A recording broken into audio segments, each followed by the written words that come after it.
The glass walls of the executive office did nothing to keep the tension inside. Rain slid down the windows in thin, nervous lines, blurring the parking lot 3 floors below. Somewhere outside, phones buzzed, printers hummed, and the building breathed through its vents like it always did on Monday mornings. But inside this room, time felt stalled. Caleb Turner stood across the desk, hands folded to keep them from shaking. He was still in his work jacket, still thinking about whether his daughter had remembered her lunch, still assuming this meeting was about quarterly numbers. Then Lauren Whitmore stepped closer and quietly shut the door. Her voice dropped to a whisper, sharp and trembling all at once. "I'm pregnant," she said. She swallowed. "And it's yours." The words hit harder than any accusation. Caleb's chest tightened as his mind jumped straight to his little girl waiting at school, to the careful balance he protected every single day. This wasn't just a personal mistake. She was his CEO. He was a single dad with everything to lose. If he walked out, his job and his child's stability could vanish. If he stayed, his life might never be the same. Subscribe to Just Dad Things for more powerful single dad stories, and tell me in the comments where you're watching from. Caleb Turner's alarm went off before the sun came up, the same soft chime he'd used for years so it wouldn't startle Mia awake.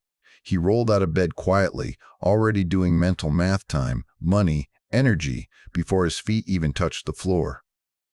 Every morning started that way, not with hope, with responsibility. The kitchen light flickered on as he packed a lunch with practiced efficiency. Peanut butter, apple slices, the last yogurt in the fridge. He hesitated, then slid in a handwritten note with a crooked smiley face. He always did that part last, like a small promise tucked between ordinary things. Mia shuffled in a few minutes later, socks mismatched, hair still wild from sleep. She carried her backpack like it weighed more than she did. "Dad," she said, rubbing her eyes, "we have a spelling test today." Caleb smiled even though his chest tightened. "You're ready," he said. "You studied." She nodded, then looked at him the way she sometimes did, too observant for 8 years old. "You look tired." He shrugged, pouring cereal. "That's just my face." She didn't laugh, but she didn't press either. Mia had learned early when to let things go.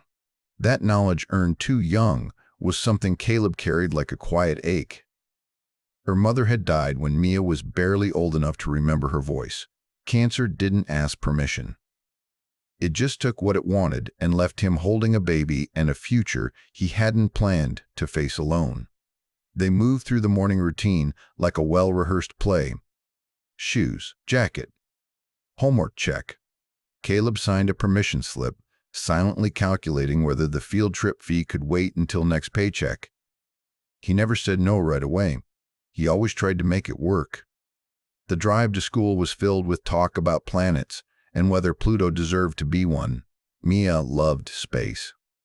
Caleb loved listening to her explain it, like the universe made more sense through her words. When he dropped her off, she hugged him tightly, her arms small but fierce. "Don't forget," she said. "You promised pancakes on Friday." "I don't forget promises," he replied. He watched until she disappeared through the school doors. Only then did he let his shoulders sag. Work was where Caleb held everything together. Senior operations analyst sounded important, but what it really meant was long hours, quiet competence, and staying invisible. He didn't take sick days unless Mia needed him. He didn't complain. He didn't flirt, gossip, or draw attention. Stability required discipline. Every paycheck had a destination before it even arrived. Rent, utilities, groceries, school supplies, a medical bill that never quite went away. There was no cushion, no backup plan.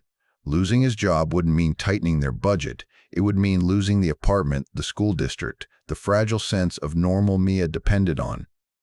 Sometimes, late at night, Caleb thought about how thin that line really was. One bad rumor, one wrong decision, one powerful person deciding he was expendable. At home, the walls still carried traces of the life he'd lost, a photo on the shelf, a chipped mug his wife used to love. He hadn't moved them.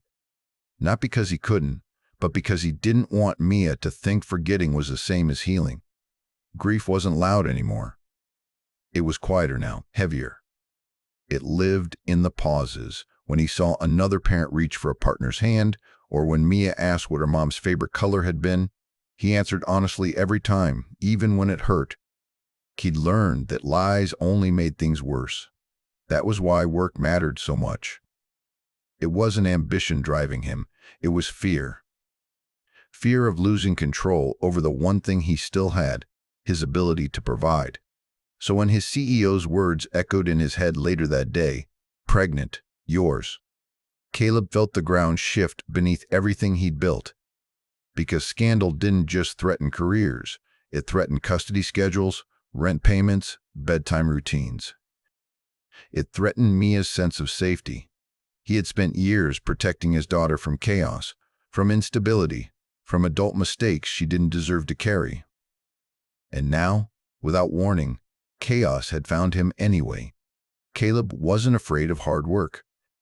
He wasn't afraid of responsibility. He was afraid of failing the one person who trusted him completely.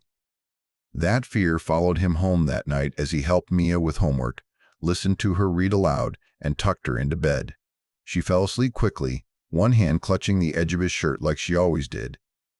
As he stood in the doorway, watching her breathe, Caleb understood something with painful clarity. Whatever was coming next, whatever storm had started inside that glass-walled office, it couldn't just be about him. Because losing wouldn't cost him pride or position, it would cost his daughter the life he'd promised her. Lauren Whitmore had built her life behind glass.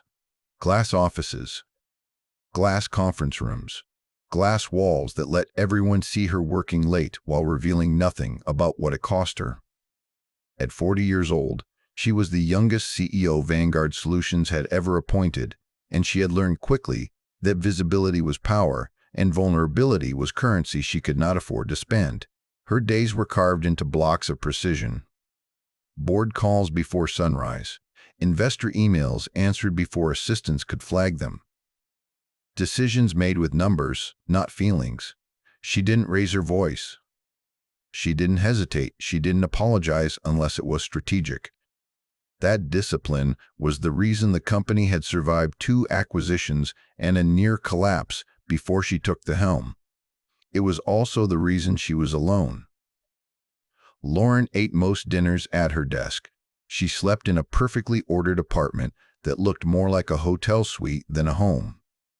Friends had faded as responsibilities grew. Dating had become theoretical, something other people managed between lighter obligations. She told herself it was temporary, that once the company stabilized, once the board stopped circling, she would breathe again. Then there was the conference in Denver, a single night after too many hours, too many expectations, and one honest conversation that slipped past her defenses. Caleb hadn't treated her like a title. He'd listened. He'd laughed softly instead of trying to impress. For once, she'd let herself be human without calculating the cost. By morning, the armor was back on. They didn't talk about it. They agreed without even saying the words, that it would stay exactly where it happened, a lapse. Nothing more. Lauren had buried it under meetings and metrics, confident she'd handled it the way she handled everything else. Until her body told her she hadn't. Now, weeks later, she stood alone in her office long after Caleb had left, staring at the city beyond the rain-streaked glass. Her hand rested on her desk, fingers tight, as if grounding herself. The pregnancy test sat locked in her drawer. She hadn't thrown it away. She couldn't. The board didn't know. The market didn't know. The company built on her control didn't know, and it couldn't. Not yet. Maybe not ever. That was why, when she told Caleb, her voice had gone clinical, measured, professional, discretion, optics, process. Those were the words she used because they were the only ones she trusted. She had made it clear she wasn't asking for anything. Not support, not acknowledgement, not disruption. She would handle it. She always did. The company had legal frameworks. She had leverage. She had resources. If this became public, it would be framed on her terms. Caleb didn't have those protections. That was the imbalance she felt immediately, even as she pretended it didn't exist. He was an employee, a single father, a man with roots in consequences she could only imagine. She could weather a scandal. He could lose everything. And that frightened her more than she expected. Lauren wasn't heartless. She just didn't allow herself to linger on feelings that interfered with outcomes. But as she replayed his face in her mind, the way his jaw tightened, the way his eyes flickered with something dangerously close to fear, she felt a crack form in the control she prided herself on. She had meant to protect him by keeping distance, by reducing the situation to logistics, by treating it like a risk to be. What she hadn't expected was his silence. He hadn't argued. He hadn't pleaded. He hadn't tried to leverage the situation. He'd just listened, absorbing the weight of her words like someone used to carrying too much already. That unsettled her. Lauren had spent years fending off aggressive executives, opportunists, and critics who saw her position as something to challenge. Caleb wasn't challenging anything. He wasn't asking for advantage. He was standing still, as if bracing for impact. For the first time since the test turned positive, Lauren felt something unfamiliar tighten in her chest. Guilt, not for the night they shared, but for the way she'd assumed control meant isolation. For the way she'd decided, unilaterally, that this was hers alone to bear. For the way she'd reduced a man and a father to a variable in a crisis plan. She sank into her chair and stared at the framed mission statement on her wall. Words about leadership, integrity, accountability. Phrases she'd defended in boardrooms without blinking. Integrity meant facing consequences, not hiding from them. Accountability meant recognizing who was affected, not just who held power. Lauren closed her eyes, breathing slowly, carefully. The pregnancy was more than a disruption. It was a truth she couldn't spreadsheet away. A reminder that control was an illusion she'd relied on for too long. She didn't know what she wanted yet. She didn't know what kind of mother she might be, or if she deserved to try. What she did know was this: the glass walls that had protected her for years suddenly felt thin. And the man standing on the other side of them was no longer just an employee. He was part of a reality she could no longer keep contained. The systems alert went off just after noon, sharp and insistent, slicing through the low murmur of the operations floor. Screens flickered. Data streams stalled. A red notification spread from one workstation to the next like a warning flare. A major client's logistics platform had frozen mid-cycle. Within minutes, voices rose. Managers clustered. Someone cursed under their breath. The client represented nearly a quarter of the quarter's projected revenue, and if the failure wasn't fixed fast, it wouldn't just cost money, it would cost trust. Caleb didn't raise his voice. He didn't rush to the center of the room. He rolled his chair back, pulled the error logs onto a screen, and started reading. While others argued about blame and escalation paths, Caleb traced the problem quietly, line by line: a corrupted update, a dependency that hadn't synced properly. He flagged the issue, rerouted traffic manually, and began building a workaround that would keep shipments moving while the system rebooted in stages. Hours passed without him noticing. Lauren watched from her office as the floor slowly calmed. She saw who people drifted toward, not the loudest manager, not the one demanding answers, but the man leaning forward in his chair, sleeves rolled up, speaking in low, steady tones. By late afternoon, the crisis had narrowed to a single risk window. Caleb coordinated with IT, legal, and client relations, translating technical fixes into language everyone could understand. He never once mentioned how much of the solution he was carrying alone.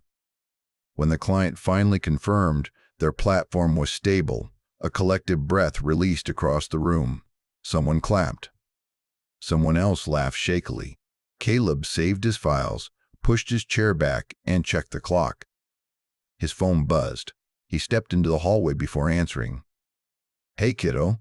Lauren couldn't hear Mia's voice, but she could see the change in his face. The tension eased. His shoulders relaxed. "Yes, I know it's confusing," he said gently.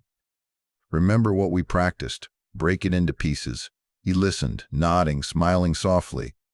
"You've got this. I'll be there tonight. We'll go over it together."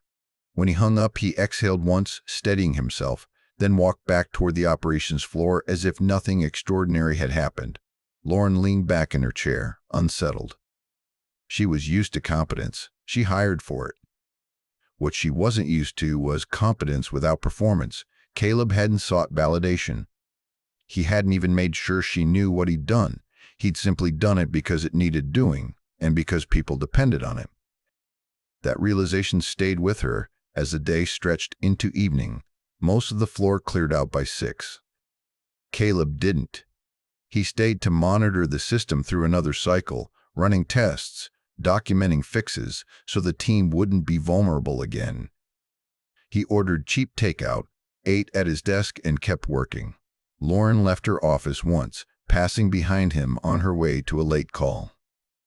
She paused, unnoticed, as she saw the small photo taped beside his monitor. A smiling little girl, missing one front tooth, grinning like she owned the world. She understood then that his calm wasn't just professional. It was practiced.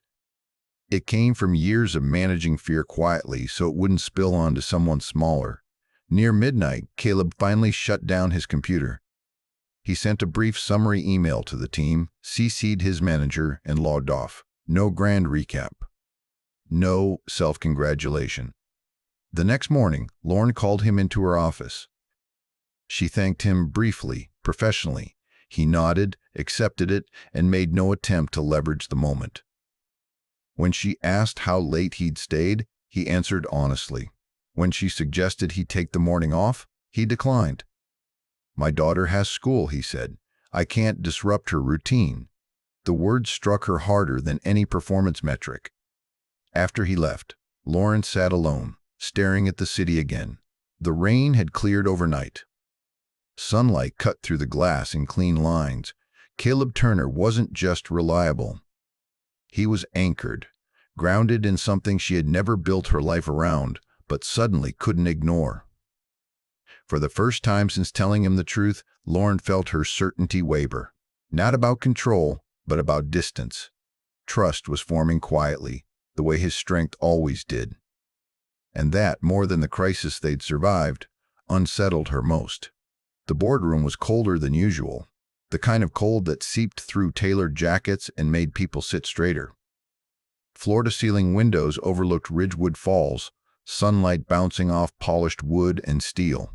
Lauren sat at the head of the table, posture perfect, voice steady as she moved through projected figures. If anyone noticed the faint pallor beneath her makeup, they didn't say it out loud. Caleb stood along the side wall with the other senior staff, tablet in hand, eyes moving between numbers and faces. He wasn't supposed to be thinking about her health or about the secret now stitched invisibly between them. He was supposed to be thinking about margins. Halfway through a sentence, Lauren stopped. It was subtle at first, a pause too long, a breath drawn sharply. Her hand tightened on the edge of the table. Someone asked if she was all right. She tried to answer. Then she swayed. The room erupted into motion. Chairs scraped. Voices overlapped. Caleb was moving before he realized it, crossing the space as Lauren's knees buckled.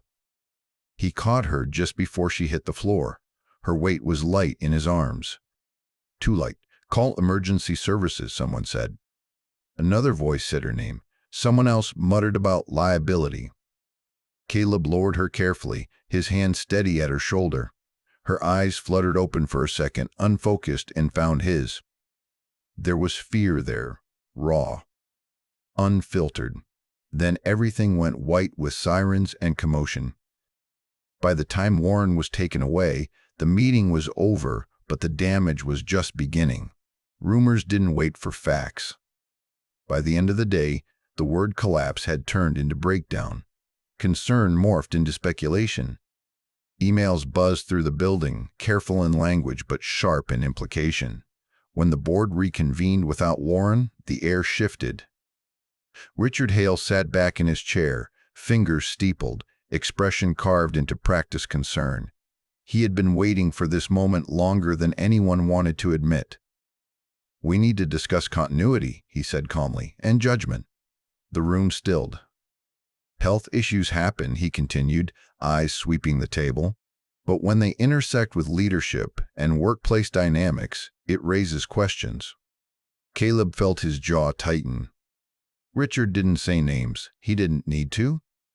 He glanced, briefly, in Caleb's direction. Just long enough. The implication landed where it was meant to. By morning, Caleb was called into human resources. The meeting was polite, smiles tight, words chosen carefully. They asked about his relationship with the CEO, whether there had ever been anything that could be perceived as inappropriate, whether he understood how appearances worked at this level. He answered honestly without saying everything. "Yes, I understand," he said. "And no, I've never acted unprofessionally." They thanked him. They said they'd be in touch. That afternoon, his phone rang again. But this time, it wasn't work. It was the school. Caleb pulled over before answering, his heart already pounding. "There was an incident today," the administrator said gently. "Nothing physical, but some comments were made. About your family." Mia had come home quieter than usual. She dropped her backpack by the door and went straight to the kitchen table, tracing the grain of the wood with her finger. "Dad?" she said after a long pause. "Why did Liam's mom say you work for a lady who faints at meetings?" Caleb froze. "She said grown-ups make bad choices," Mia added softly, "and that kids pay for it." The words hit harder than anything Richard Hale could say in a boardroom.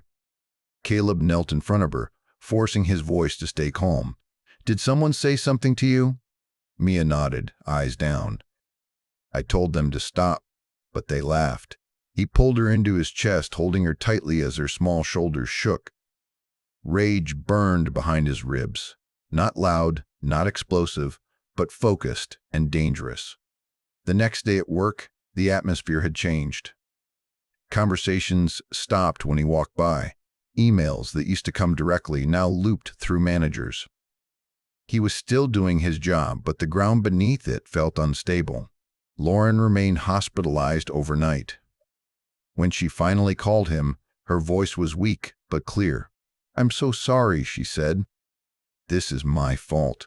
"No," Caleb replied immediately. "It's not. You didn't ask for this," she said. "And now they're coming for you." He didn't tell her about the school. He didn't want to add that weight. But as he listened to her breathing on the other end of the line, he realized something had shifted inside him. Silence was no longer neutral. At the next board briefing, Richard didn't bother with implication. "We can't ignore patterns," he said. "We have an employee who seems unusually close, and a CEO whose judgment is now under scrutiny. For the sake of the company, we need transparency." Caleb felt every eye turn toward him. He thought of Mia at the kitchen table, of her quiet voice, of the way she'd hugged him like she was afraid he might disappear. This wasn't about him anymore. He stood slowly. "With respect," he said, his voice steady, "what you're doing isn't transparency. It's deflection." A murmur rippled through the room. "You're using speculation to avoid responsibility," Caleb continued. "And you're willing to let a child take the hit so you don't have to say what you really mean." Richard's smile tightened. "This is highly inappropriate." "No," Caleb interrupted. "What's inappropriate is punishing people for rumors instead of facts." The room held its breath. Caleb didn't know yet how much this would cost him. He only knew that staying quiet had already cost too much. As he sat back down, heart pounding, he understood with frightening clarity that the careful life he built was cracking open from the boardroom to the playground, and there was no going back to quiet now. The email arrived just before noon, flagged urgent, written in language so careful it felt sharp. Pending review. Temporary leave.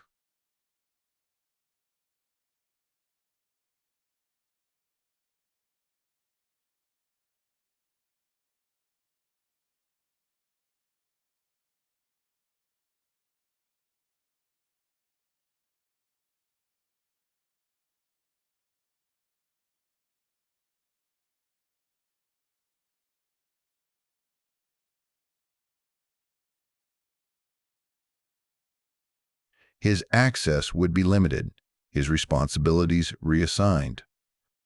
He was to remain available but not present, invisible. He shut his laptop slowly and looked around the apartment. The kitchen still smelled faintly of toast from breakfast. Mia's science project sat half-finished on the table, construction paper planets hanging from string. Ordinary things. Fragile things. He picked up his phone and opened the banking app. The numbers didn't change just because his job status had. Rent due in 2 weeks. Electric bill overdue. A medical payment scheduled to draft automatically. He closed the app before panic could settle in. When Mia came home from school, she dropped her backpack more gently than usual. "Dad," she asked, "did something happen at work?" Caleb hated how easily she could tell. "I'm just home a little earlier this week," he said, forcing a smile. "They're sorting some things out." She nodded, then hesitated. "Are we okay?" The question wasn't about today or tomorrow. It was about whether the ground beneath her was still solid. "We're okay," he said firmly, kneeling to meet her eyes. "I promise." That night, after she fell asleep clutching her stuffed giraffe, Caleb sat at the kitchen table surrounded by paper, bills, notices, numbers he tried to rearrange into something survivable. The silence pressed in. Lauren called the next morning, her voice distant, thinner than before. "The doctor says I need to rest," she said. "No stress." "No work." Caleb leaned against the counter, phone to his ear. "That makes sense. I've asked them to stop the review," she continued quietly. "To protect you." He closed his eyes. "You don't have to do that." "I do," she said. Then, after a pause, "And maybe it's better if we don't talk for a while." The words landed harder than he expected. "This keeps getting worse," she said, almost to herself. "I'm dragging you down with me." "That's not true." "It is," she insisted. "You had a life. Stability. A daughter who needs you. And now?" "Lauren," he said softly, "I don't regret showing up." There was silence on the line. Then, quieter, "I do." The call ended shortly after. Caleb spent the afternoon walking. No destination, just movement. He passed the school playground and slowed, watching kids chase each other, laughter cutting through the cold air. Mia would be there tomorrow. Or maybe not, if things kept going the way they were. That evening, Mia sat beside him on the couch, knees tucked up. "Dad," she said, voice small, "if we have to move, will I still see my friends?" His chest tightened. "We're not moving right now," he said carefully. "But we did before," she said, "after Mom got sick." There it was. The memory he tried so hard to keep from her. Caleb pulled her close. "I know that was hard, and I'm sorry you had to go through it." She rested her head on his shoulder. "I don't like when everything changes." "Me neither," he admitted. Later that night, after Mia was asleep, Caleb sat in his car in the apartment parking lot, engine off, darkness pressing in from all sides. The dashboard clock glowed faintly. He didn't turn the radio on. He didn't check his phone. He just sat. This was the part of the story he knew too well. The part where love brought hope and hope brought loss. Where the future narrowed instead of opening. Where no matter how careful he was, something still slipped through his fingers. He gripped the steering wheel, breath shaky, fighting the urge to scream. "I can't do this again," he whispered to the empty car. He thought of his wife in a hospital room years earlier. The beeping machines. The way she'd squeezed his hand and told him to be brave for their daughter. He'd promised her he would protect Mia. no matter what. Now that promise felt fragile. Caleb leaned his forehead against the wheel, letting the weight of everything settle. The job, the rumors, the distance Lauren had put between them, the fear in Mia's voice. He didn't know how this would end. But as he sat there, heart heavy and exhausted, one truth refused to let go. He had survived worse. And somewhere beneath the fear, beneath the grief and anger, there was still a quiet, stubborn hope that this story wasn't finished yet. The boardroom was full in a way it rarely was. Every seat was taken. Legal counsel lined one wall. Senior executives sat stiff-backed, eyes cautious. The air felt sharpened, as if everyone had agreed without saying it that something was about to end. Or begin. Caleb stood near the back, hands clasped behind him, wearing the same suit he always did. It felt different today. He wasn't here as an analyst. He wasn't even here as an employee. He was here because he'd been summoned. Lauren entered last. She moved more slowly than usual, but her posture was unmistakable. Spart, calm, controlled, present. When she took her seat at the head of the table, a few people shifted uncomfortably. This wasn't the image Richard Hale had been counting on. Richard cleared his throat.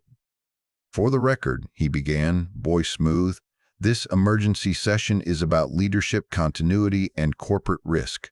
Recent events have raised serious concerns about judgment, transparency, and—" Lauren didn't interrupt him. He continued, warming to the moment, "and whether the company can remain stable under current conditions. Health crises aside, there are ethical considerations involving subordinates that we cannot ignore." He finally looked at Caleb. The silence that followed was heavy, deliberate. "This board has a responsibility," Richard said, "to act before damage becomes irreversible." Caleb felt it then, the weight pressing against his chest, the familiar urge to shrink, to stay quiet, to protect what little ground he had left. For years, silence had been how he survived. But silence had already cost too much. He stepped forward.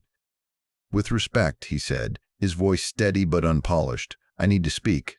A murmur rippled across the table. Richard frowned. "This isn't, it is," Caleb said calmly. "Because you're talking about me. And you're talking about a child." That stopped the room. Caleb took a breath. He didn't look at Lauren. He didn't look at Richard. He looked at the people making decisions about his life as if it were a line item. "I'm not here to defend a career move or a personal mistake," he said. "I'm here as a father." His voice didn't shake. It surprised even him. "I have an 8-year-old daughter. Everything I do, every choice I make, is measured against whether it keeps her safe, stable, secure." He paused, then continued. "What's happening right now doesn't just affect reputations. It affects children who didn't choose to be part of this conversation." Richard leaned back, arms crossed. "No one is attacking your child.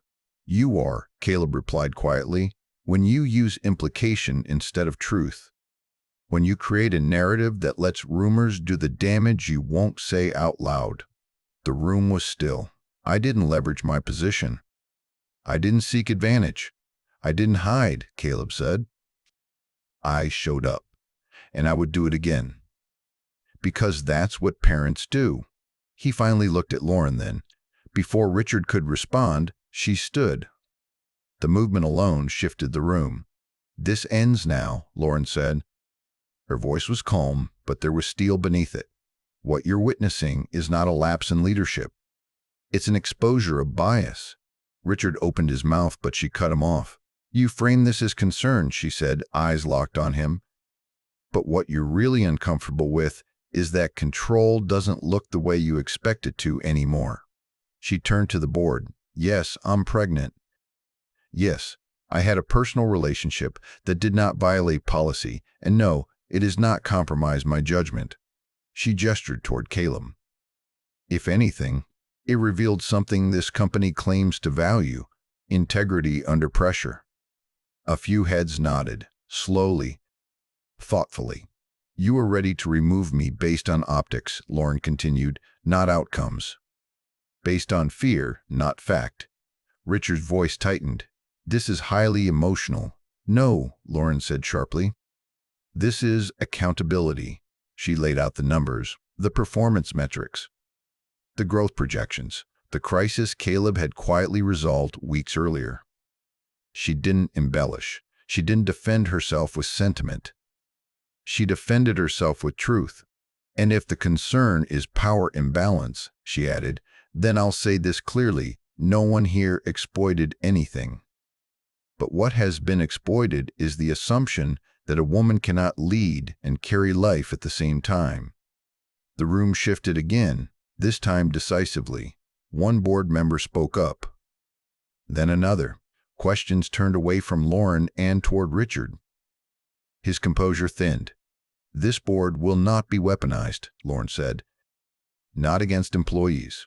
Not against families. Silence followed. Then the vote.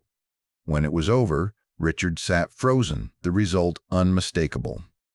His motion failed. His authority evaporated in the space of a few measured words. Lauren remained CEO. Caleb remained standing, heart pounding, unsure if he'd just saved or destroyed everything.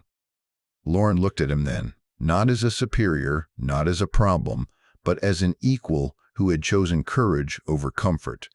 The dignity he'd risked everything to protect was no longer hanging by a thread. It had been returned to him. The changes didn't come all at once. They arrived quietly, wrapped in emails and short meetings, the kind that didn't make headlines, but altered the direction of a life. Caleb's reinstatement came first. No apology, no ceremony, just a formal notice that his leave was concluded and his position reassigned. He was moved to a different division, one with broader oversight and no reporting line anywhere near Lauren.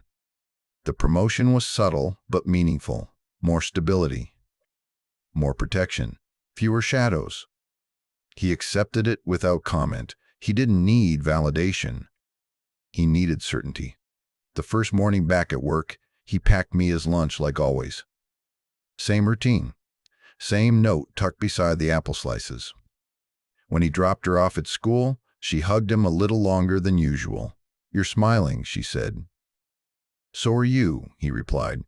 At the office, the atmosphere had shifted. Conversations no longer stopped when he walked by. A few colleagues nodded with something close to respect. One thanked him quietly for what he'd said in the boardroom. Caleb didn't linger on it. He sat down, opened his laptop, and got to work. Lauren's changes were more visible. She delegated more, stepped back from late-night calls. When the board suggested an interim operational buffer during the final months of her pregnancy, she agreed without apology. Not because she was weak, but because she was choosing sustainability over image. For the first time, she left the office before dark. She called Caleb one evening and asked if they could talk, not about logistics, not about risk, but about Mia. "I don't want to be a secret," she said quietly, "and I don't want to disrupt her world." Caleb considered that.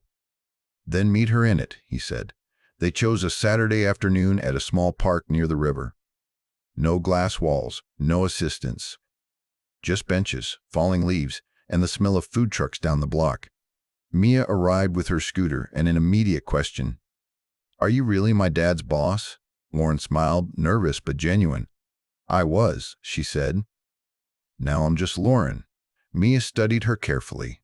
"Do you like pancakes?" "I think they're very important," Lauren replied. That earned a grin. They walked slowly, talking about school and planets and the baby growing quietly out of sight. Lauren listened more than she spoke. She didn't try to impress. She didn't correct. She just showed up. Later, as Mia chased leaves across the grass, Lauren sat beside Caleb. "She's amazing," she said. "She is," he agreed. For the first time in months, the tension between them eased, not erased, but softened. They weren't pretending everything was solved. They were acknowledging that stability didn't come from perfection. It came from consistency. At home, routines settled into something gentler. Bills were paid on time again. Mia stopped asking if they would have to move. Caleb slept more than 4 hours at a stretch. Lauren prepared her apartment for a life she'd never planned but was no longer resisting. The space became warmer, less controlled, more human. Nothing felt rushed. Nothing felt forced. This wasn't a miracle ending. It was a realistic one. Two adults choosing responsibility. A child feeling safe again. A future that didn't sparkle, but held. And for the first time since that whisper in the glass-walled office, Caleb allowed himself to believe that moving forward didn't mean leaving the past behind. It meant building on it. The apartment was quiet in the way it only ever was at night. A lamp glowed softly beside Mia's bed, casting star-shaped shadows across the ceiling from the paper mobile she'd made weeks earlier. Caleb sat on the edge of the mattress, smoothing the blanket up to her shoulders, the familiar ritual grounding them both. "Dad?" she asked, her voice already drifting toward sleep. "Yeah, kiddo?" She turned onto her side, eyes half open. "Are things okay now?" Caleb didn't rush the answer. He'd learned that honesty didn't have to be heavy, it just had to be real. "We're figuring it out," he said gently. "One day at a time." Mia nodded, satisfied. Her fingers curled around the edge of his sleeve, just for a second before relaxing. Within moments, her breathing evened out, slow and steady. Caleb stayed there longer than necessary, watching her chest rise and fall, listening to the quiet. The fear that had followed him for months didn't disappear, but it loosened. It no longer owned the room. Later, across town, Lauren stood alone in her apartment, city lights glowing beyond the windows. She rested a hand on her stomach, feeling the faint reminder of a life growing, steady, and real. For the first time, the silence didn't feel like isolation, it felt like space. Space to breathe, space to hope. Space to believe she didn't have to do everything alone. The future was still uncertain. There would be hard days, awkward conversations, new fears she hadn't met yet.